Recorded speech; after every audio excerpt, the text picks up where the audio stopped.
네, 오늘 저희들 읽은 말씀은 시 139편 1절부터 6절에 있는 말씀입니다. 제가 읽겠습니다. 여호와여, 주께서 나를 살펴보셨으므로 나를 아시나이다.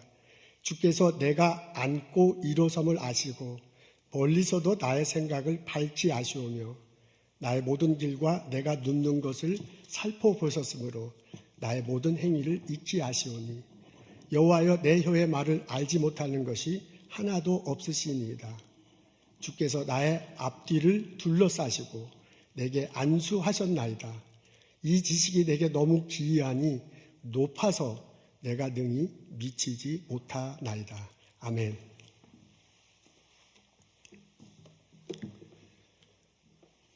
시인 박목월의 시 중에 나그네라는 시가 있습니다. 강나루 건너서 밀밭길을 구름에 달 가듯이 가는 나그네, 지른 외줄기 남도 300리, 술 읽는 마을마다 타는 저녁놀, 구름에 달 가듯이 가는 나그네라는 그런 시입니다. 길이 외줄기인데 그게 300리나 된다고 하네요. 구름이 가는지 달이 가는지 아니면 나그네가 걸어가는지 모르는 그런 풍경입니다. 구름에 달 가듯이 가는 나그네라고 이렇게 적혀져 있군요. 고등학교 다닐 때 그 국어책에서 이제 읽었던 그 시인데요.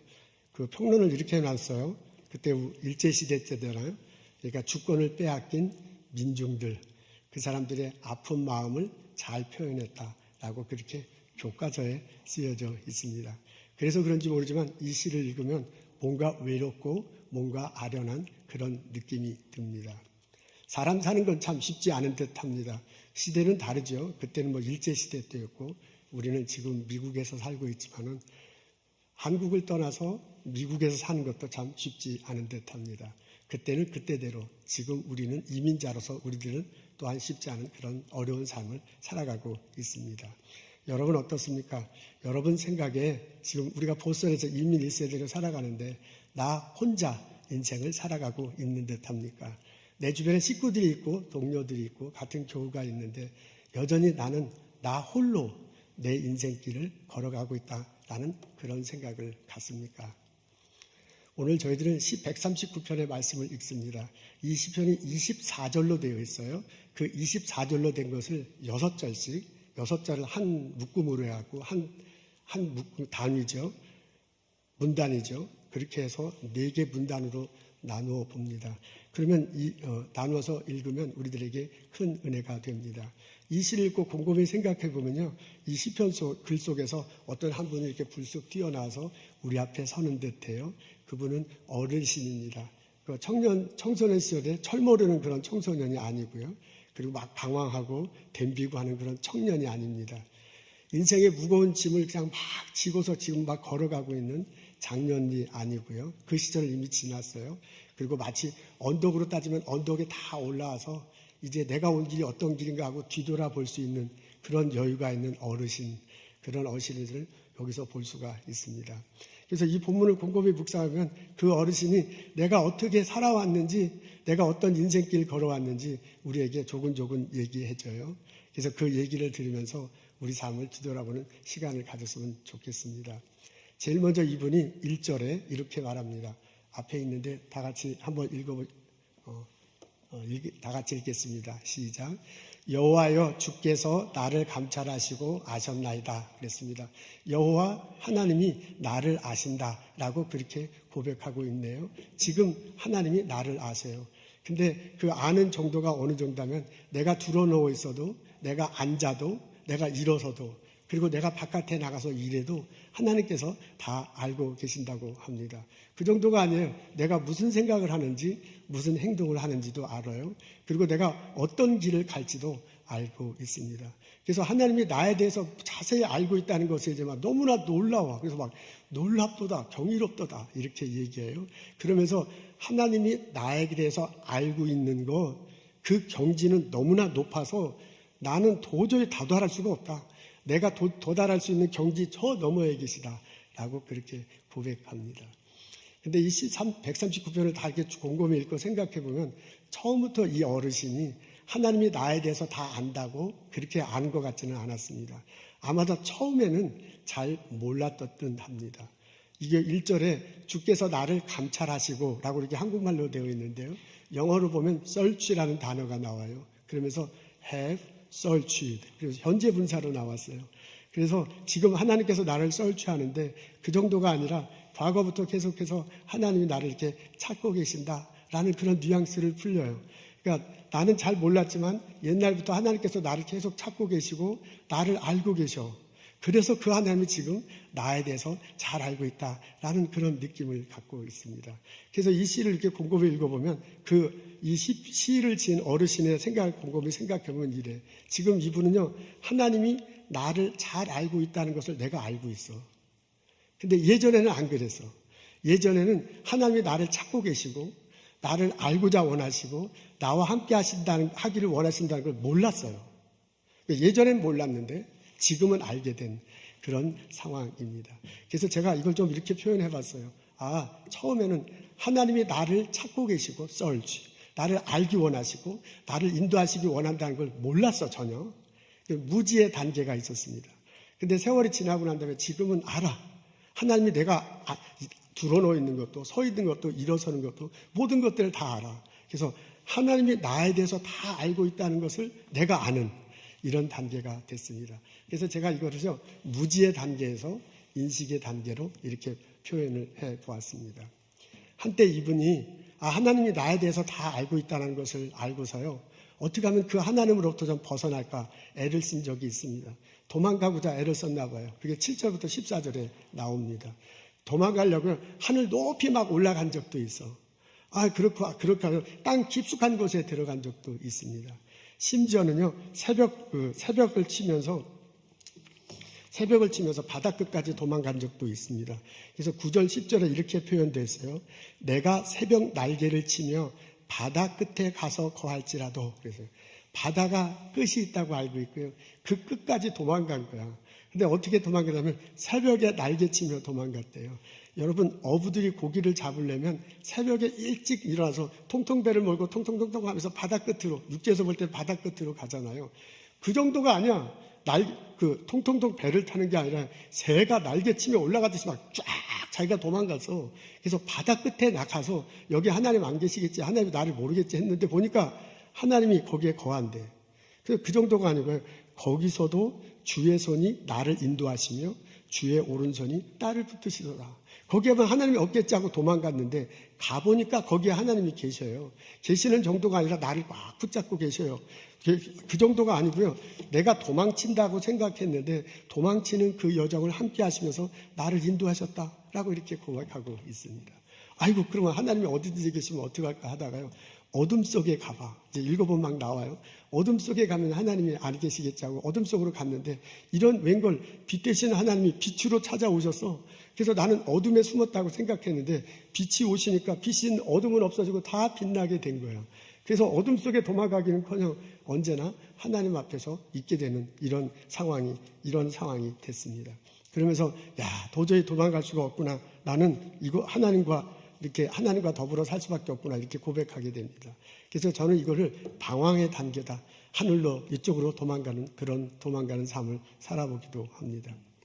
그러다가요, 나중에 되돌아와서 곰곰이 생각해 보니까 도망갈 데가 없어. 어디든지 하나님이 다 계셔. 하나님 손에 있다는 것을 자기가 알게 돼. 이게 마치 뛰어야 벼룩이라는 거 있잖아요. 벼룩이 아무리 뛰어봤자 내 손에서 펼쳐진 것처럼 내가 아무리 가려고 해도 도망갈 수가 없이 하나님 손에 알고 있다라는 것을 알게 되고요. 그런 자신을, 하나님 안에서 자기 자신을 발견하게 됩니다.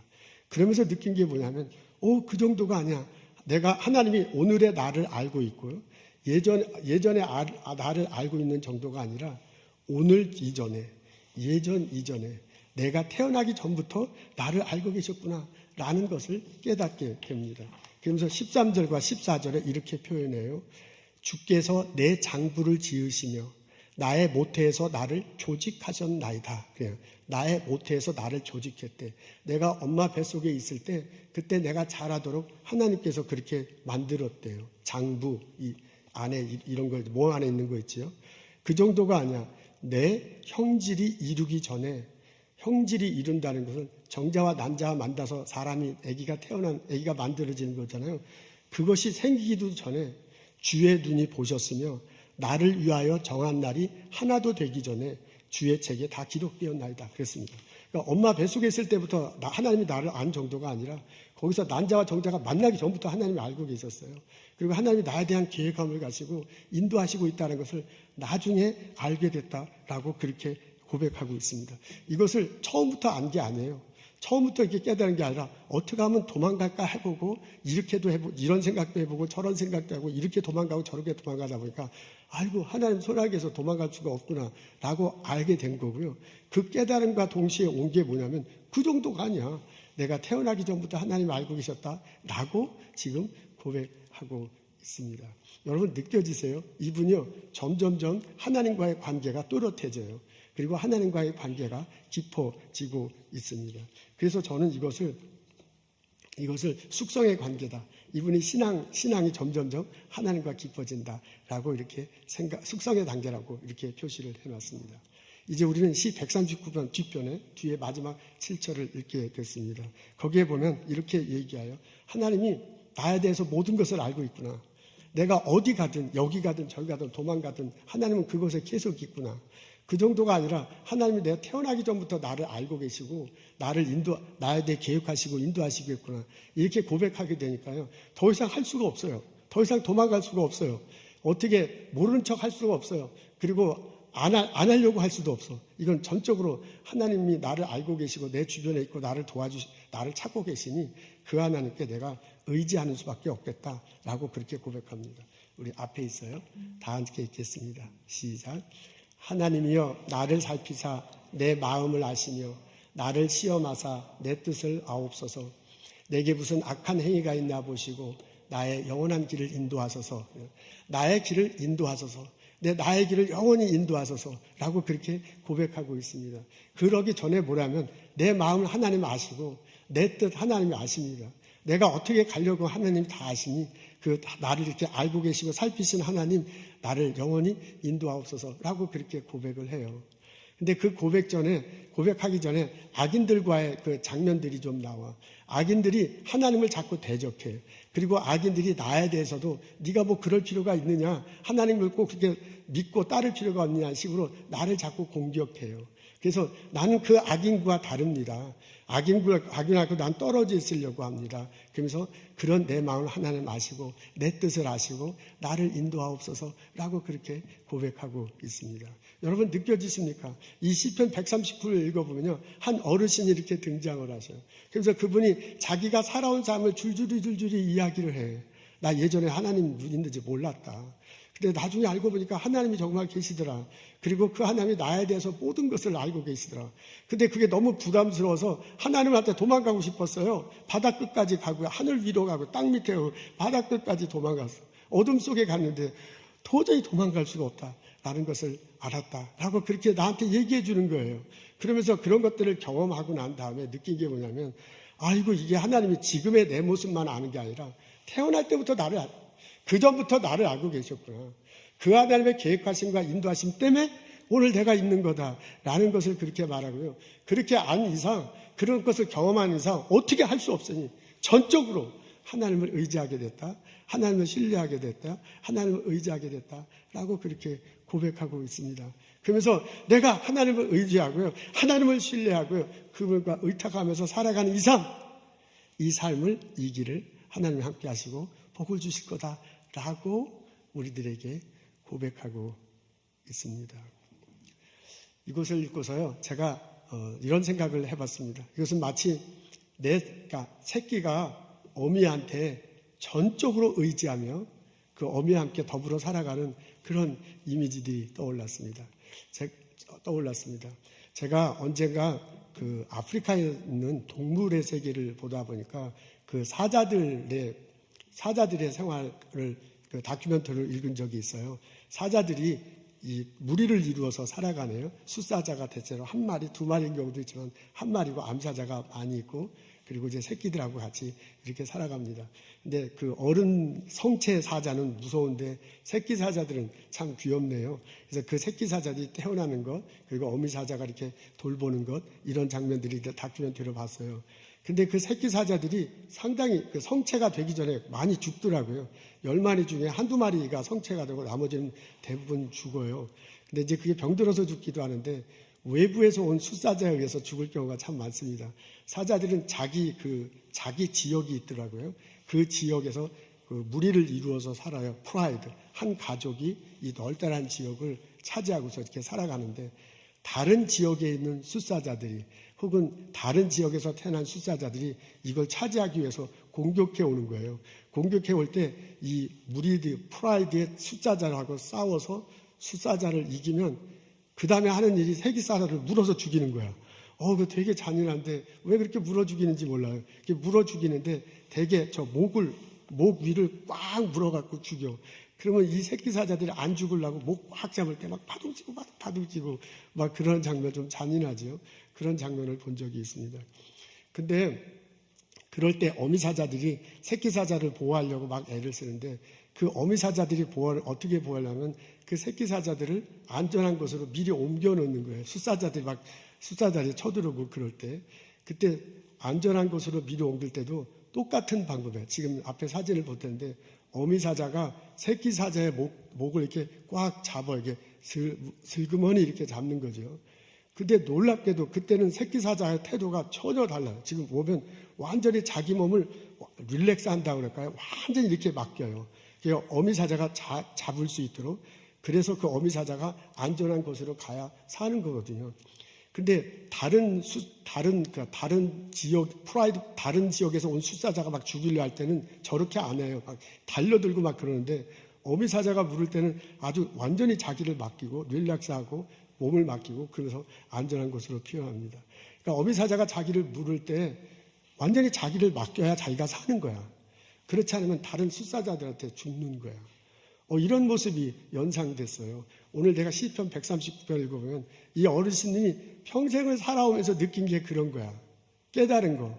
도망가고 싶어서, 자기 생각대로 하고 싶어서, 내가 계획한 길도 있어, 내가 생각한 것도 있어, 잘 된 적도 많아. 그렇게 살아왔어도 결국 하나님 손 안에 있는 거구나. 결국 하나님의 계획하신 것과 인도할 때문에 되는 거구나. 그것에 내가 맞추어 살 때 그것이 의미 있는 삶이고 풍성한 삶이고 영원한 삶이라는 것을 알게 된 거예요. 그래서 거의 노년의 끝에 됐을 때 하나님 앞에 전적으로 내가 맡길 수밖에 없는 거다. 지금 새끼 사자가 몸을 완전히 이렇게 늘어뜨리면서 어미에게 맞춰서 어미에게 맡겨가지고 안전한 곳으로 가는 것처럼 내가 완전히 주님 앞에 맡길 수밖에 없는 거다라고 그렇게 고백하고 있습니다. 여러분 이 고백은요, 이거 읽어보면요, 이게 머리로 아는 고백이 아니에요. 젊은 사람이 공부해갖고 하나님께 맡겨야지 뭐 이런 게 아니야. 이것은 인생을 막 살아오면서 인생의 질곡을 겪어요. 인생의 산전수건 막 다 겪으면서 그러면서 하나님과의 관계로 계속 생각해보고요. 도망가고 싶고 의지한 때도 있고 도망가고 싶기도 하고 막 그렇게 살아오면서 나온 결과야. 결국 하나님의 계획하신 바 인도하신 대로 되는구나. 내가 그 하나님을 의탁하면서 살아갈 수밖에 없구나 라고 고백해요. 그러면서 이 시를 읽으면 우리에게 말해주는 소리를 들을 수 있어요. 하나님을 신뢰하십시오. 전적으로 하나님께 맡기십시오. 그 삶이 의미 있는 삶입니다. 그 삶이 풍성한 삶입니다. 그 삶이 영원한 길로 인도하는 삶이 될 것입니다. 이 시인의 목소리를 마음으로 듣고 우리 삶에 실천하며 살아가는 나와 여러분 되시기를 주님의 이름으로 축원합니다. 여러분 어떻습니까? 내가 이것을 읽을 때 내 마음속에 어떤 생각이 듭니까? 이게 시인이 이게 자기 본인의 그 신앙 단계가 나온 거거든요. 무지의 단계에서 인식의 단계로, 인식의 단계에서 방황의 단계로, 방황의 단계에서 숙성의 단계로, 숙성의 단계에서 나중에는 이제 의탁의 단계로 가는 거예요. 이분이 이제 이렇게 발전해 있어. 근데 시에는 이런 모습이 나와. 그러면 나는 지금 이 여러 단계가 있는데 그 여러 단계 중에 어느 단계에 있다고 생각합니까? 제가 이 본문을 읽고 묵상할 때요, 우리는 이렇게 단계별로 신앙이 올라가지는 것 같지 않아. 우리는 막 어떤 때는 전적으로 하나님만 의지하고요, 막 그렇게 맡기고 그러다가요, 어떤 때는 진짜 하나님이 계실까? 하나님이 없는 것처럼 이렇게 살아갈 때도 있어요. 하나님 없으면 내가 죽을 것 같이 막 그렇게 신앙생활 하다가요.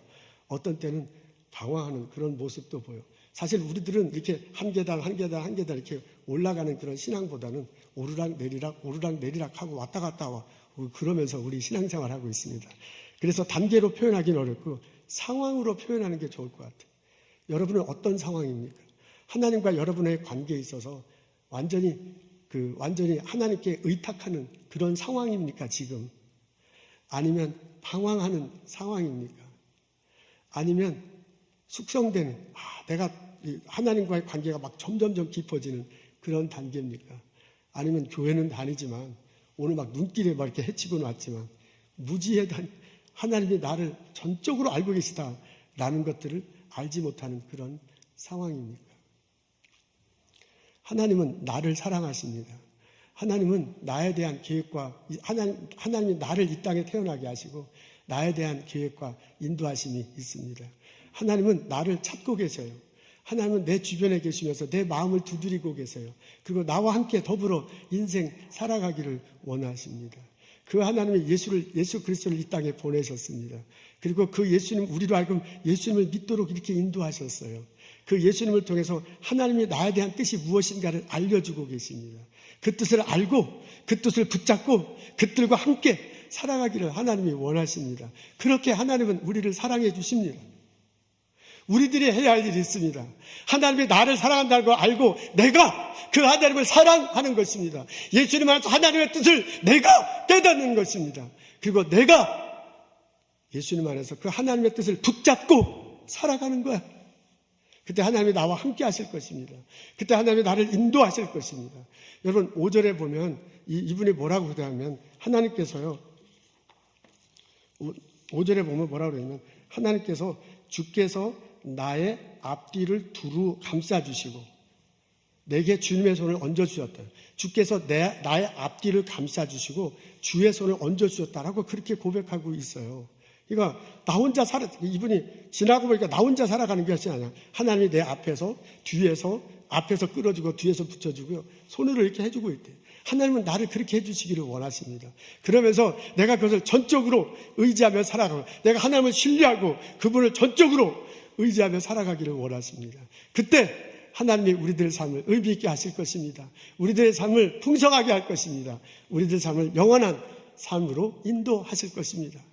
그것을 믿고 그것을 고백하며 2024년을 살아가는 4년을 살아가는 나와 여러분 되시기를 주님의 이름으로 축원합니다.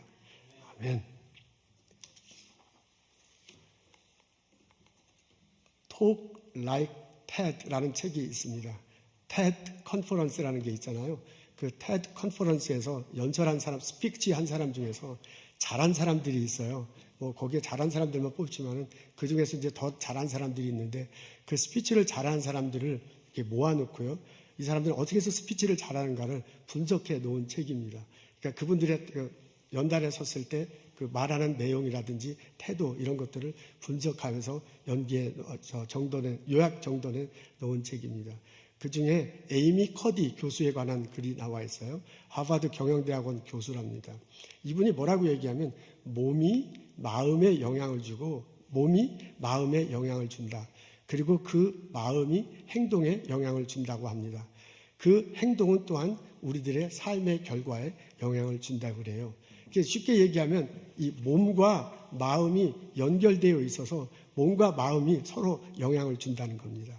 예를 들자면 이렇습니다. 우리가 무서운 마음이 들면 두려운 마음이 들면 몸이 움츠러들잖아요. 그리고 손을 이렇게 하게 움츠러들고 아무도 눈도 이렇게 내리깔게 되랍니다. 이게 무서우면 갑자기 무서우면 놔두면 이렇게 웅크립니다. 그런 거하고 똑같아요. 내가 마음이 너그러지면 괜히 몸도 이렇게 자세가 너그러지죠. 그리고 남들 바라볼 때 이 시선도 좀 이렇게 따뜻하고 그래요. 내가 마음이 너그러지면. 그러게 말해요. 그러니까 내가 마음이 어떻게 갔느냐에 따라서 이 몸의 육체의 모습도 달라집니다. 근데 이 에이미 교수의 말하면 그게 거꾸로도 되는 거야. 내가 몸을 어떻게 바꾸느냐에 따라서 마음에도 영향을 주는 거예요. 쉽게 얘기하면 내가 조금 이렇게 걱정되고 두렵더라도 내 몸 자세를 크게 하잖아요. 그러면 그렇게 계속 하다 보면 마음도 단단해진다는 겁니다.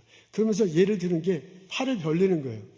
평상시 우리 이러고 있잖아요. 근데 이제 걱정되고 그러면 팔을 이렇게 쫙 벌리래요. 그렇게 2분 동안 계속 하고 있으면 내가 몸을 이렇게 벌쳐졌기 때문에 내 마음도 움츠렸던 마음이 이렇게 점점점 펼쳐진다는 겁니다. 이게 이분의 이론이에요. 그럴듯해. 이렇게 딱 하고 하는 게 좋겠다 그거예요. 그래서 자기가 강연하는데 지금 앞에 사진을 보십시오. 저게 이제 그 에이미 교수가 강연하는 건데 뒤에 보여준 사진이 저게 원더우먼인지 원더걸스인지 잘 모르지만 하여간 그 슈퍼우먼인지 원더우먼인지 그 여자분이에요. 만화 그 캐릭터잖아요.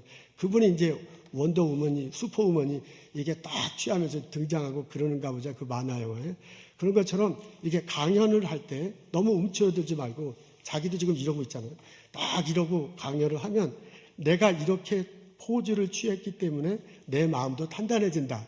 그래서 담대한 마음으로 강연에 임할 수 있다라는 그런 내용입니다. 그러면서 이렇게 하면 훨씬 더 강연을 잘할 수 있다. 그런 내용이에요. 그렇구나. 내가 어떻게 행동하느냐에 따라서 마음이 달라질 수 있어. 다르게 얘기하면 마음을 어떻게 갖느냐에 따라서 또 내 행동도 달라지고 삶도 달라질 수 있다. 지금 이 사람의 이론에 의하자면 그렇습니다. 오늘 저희들은 시편 139편을 읽습니다. 이 시편을 읽어보면 이 시편을 우리는 믿음의 눈을 가지고 읽을 수 있어요. 이 시편서에 어르신이 나와서 자신의 삶을 이렇게 뒤돌아보면서 얘기하잖아요. 그러면서 우리들에게 권면하는 거예요. 그러니까 이 시편을 읽으면서 하나님이 우리는요, 이 어르신의 말을 듣고 하나님이 나를 보고 계시는구나.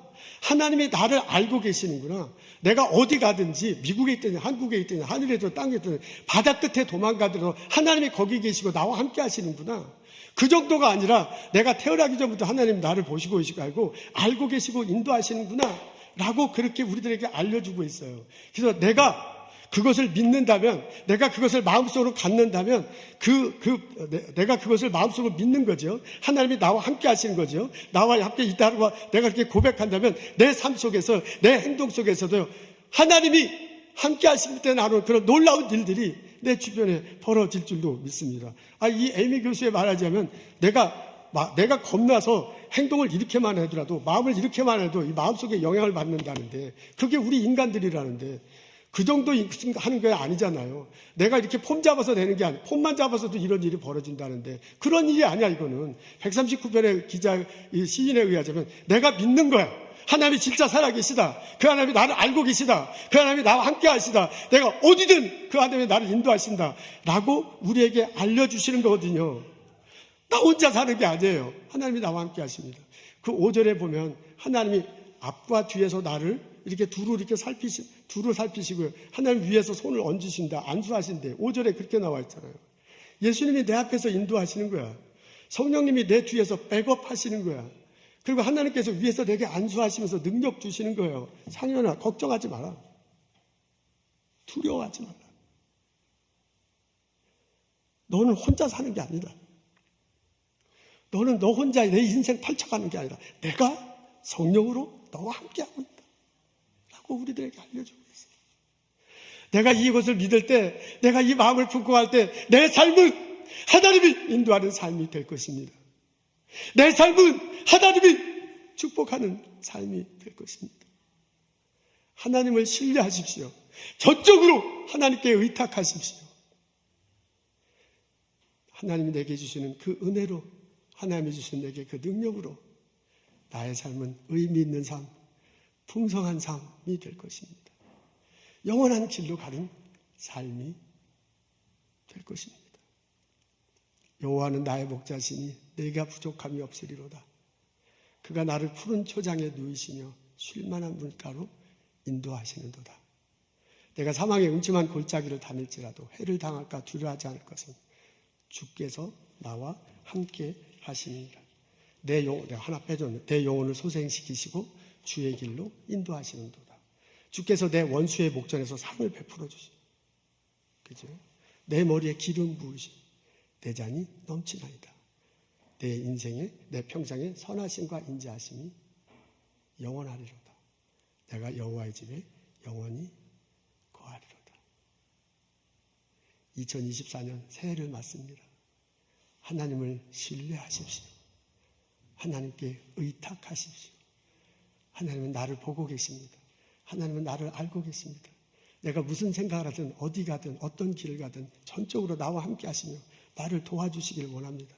예수님이 내 앞에서, 성령님이 내 뒤에서, 하나님이 내게 안수하시며 하나님의 능력으로 나를 안수하시며 함께 살아가기를 원하십니다. 그 하나님과 힘있게 살아가는 2024년이 되시기를 주님의 이름으로 권면하고 축복합니다. 아멘. 다 같이 기도하시겠습니다. 하나님, 주님 앞에 나와 말씀 듣게 해주셔서 감사합니다.